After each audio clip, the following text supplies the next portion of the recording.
नमस्कार दोस्तों, आज हम इस वीडियो में आपके साथ डिस्कस करेंगे कार्बन स्टील और स्टेनलेस स्टील के बीच में क्या डिफरेंस होता है। स्टील आयरन प्लस कार्बन का एक अलॉय होता है और जो स्टील है वो मेनली दो टाइप का होता है, प्लेन कार्बन स्टील और अलॉय स्टील। तो हम बात करेंगे कि जो कार्बन स्टील है, जिसे हम प्लेन कार्बन स्टील या सिंपली कार्बन स्टील भी कहते हैं, वह स्टेनलेस स्टील से कैसे अलग है। जो स्टील का दूसरा टाइप है अलॉय स्टील, ये दो टाइप का होता है, लो अलॉय स्टील और high alloy steel. Stainless steel high alloy steel के अंतर्गत आता है। अब बात करते हैं मेन अलॉइंग एलिमेंट के बारे में। जैसा हमने बात की, जो स्टील है आयरन प्लस कार्बन का एक अलॉय होता है। प्लेन कार्बन स्टील के केस में मेन अलॉइंग एलिमेंट कार्बन होता है, जबकि स्टेनलेस स्टील के केस में मेन अलॉइंग एलिमेंट क्रोमियम होता है। कार्बन की परसेंटेज के आधार पर प्लेन कार्बन स्टील को कैटेगराइज किया गया है। सबसे पहले है लो कार्बन स्टील, जिसमें कार्बन 0.05% से 0.3% तक हो सकती है, और लो कार्बन स्टील को ही हम माइल्ड स्टील कहते हैं।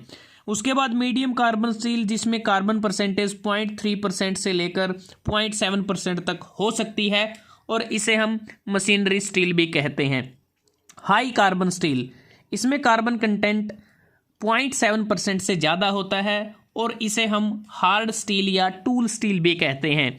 उसी प्रकार से स्टेनलेस स्टील को भी क्रोमियम की परसेंटेज के आधार पर कैटेगराइज किया गया है।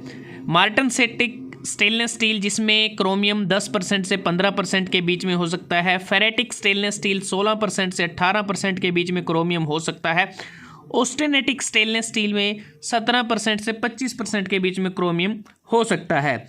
अब बात करते हैं कि किन किन फैक्टर के आधार पर हम जानेंगे कि जो प्लेन कार्बन स्टील वो स्टेनलेस स्टील से कैसे अलग है, या इनमें क्या क्या मेजर डिफरेंसेस हैं। सबसे पहले बात आती है कोरोजन रेजिस्टेंस की। कोरोजन रेजिस्टेंस जो स्टेनलेस स्टील है, इसे हम काफ़ी सीवियर कंडीशंस में भी इसका इस्तेमाल कर सकते हैं। इवन वाटर के अंदर भी इसका इस्तेमाल किया जा सकता है, क्योंकि इसका जो कोरोजन रेजिस्टेंस है वो बहुत ही ज़बरदस्त होता है।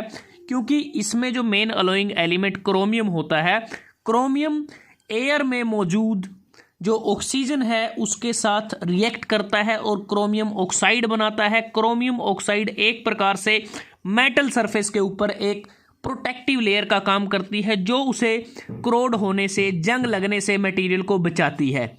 उसके बाद जो प्लेन कार्बन स्टील है, इस केस में क्रोमियम नहीं होता जितना कि स्टेनलेस स्टील में होता है।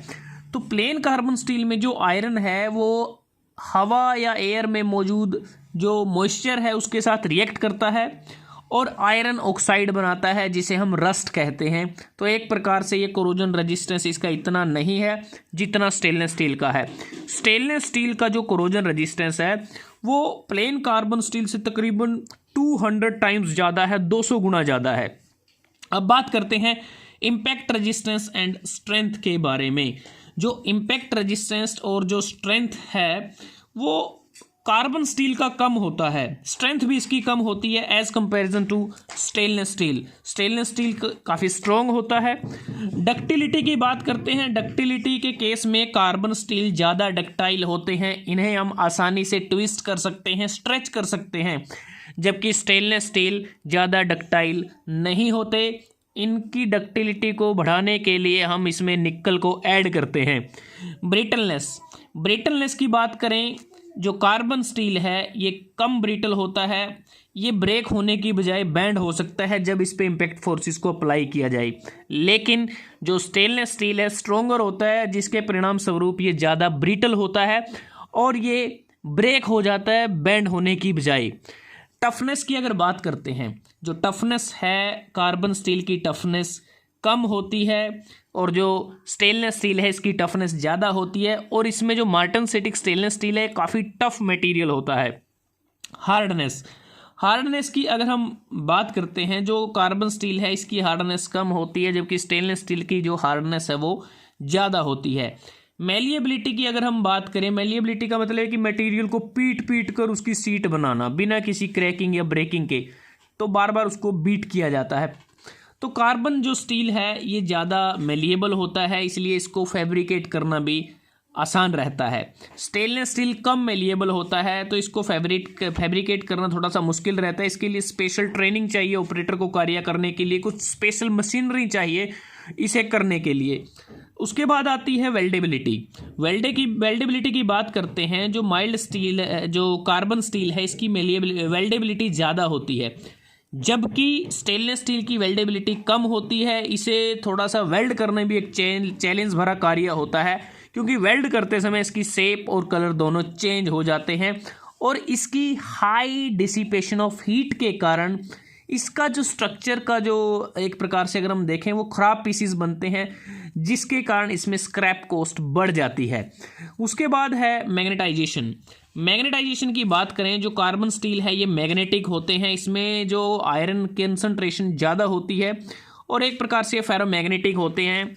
लेकिन जो स्टेनलेस स्टील है ये मैग्नेटिक हो भी सकता है और नहीं भी हो सकता, क्योंकि जो फेरेटिक स्टेनलेस स्टील है वो तो मैग्नेटिक नेचर का है, लेकिन जो ऑस्टेनेटिक स्टेनलेस स्टील है वो नॉन मैग्नेटिक नेचर का है।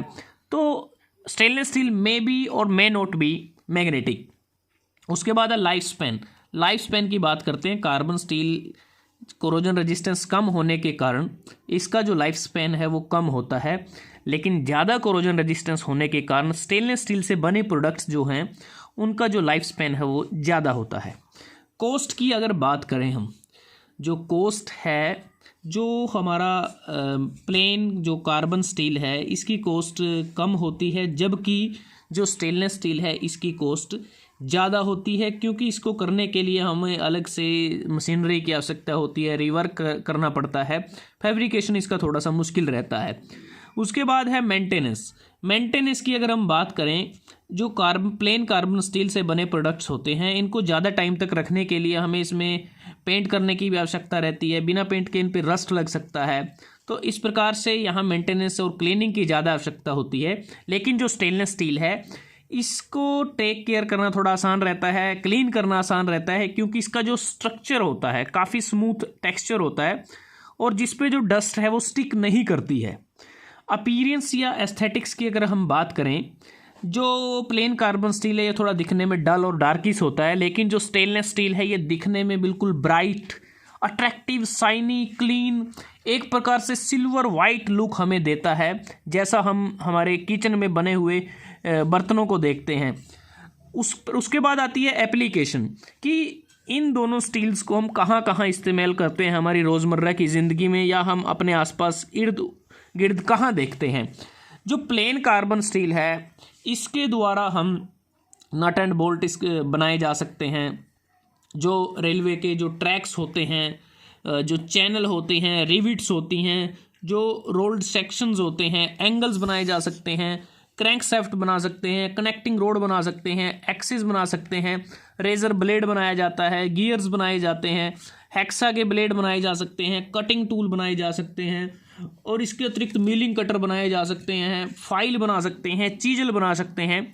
और जो स्टेनलेस स्टील है इसकी एप्लीकेशन की अगर हम बात करें, इसके द्वारा जो किचन अगर हम देखें, किचन में जो हमारे जो कटलरी का जो भी सामान है, जैसे स्पून है, फोर्क है, नाइफ है, तो उसके बाद जो किचन्स में रैक्स होते हैं, किचन में जो हम सिंक यूज़ करते हैं, वाटर स्टोरेज टैंक, जो स्टेयर होती हैं, जो स्टेयर की ग्रिल्स होती हैं, पाइप फिटिंग्स हो सकती हैं, जो सर्जिकल जो इंस्ट्रूमेंट होते हैं, ज्वेलरी बनाई जा सकती है, फूड प्रोसेसिंग प्लांट में इसका इस्तेमाल किया जाता है, मोनूमेंट्स स्टेनलेस स्टील से बनाए जाते हैं।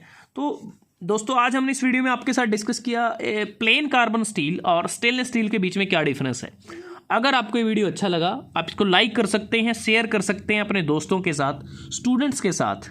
जल्दी हाजिर होते हैं एक नए वीडियो के साथ, तब तक के लिए धन्यवाद। आपका दिन शुभ रहे।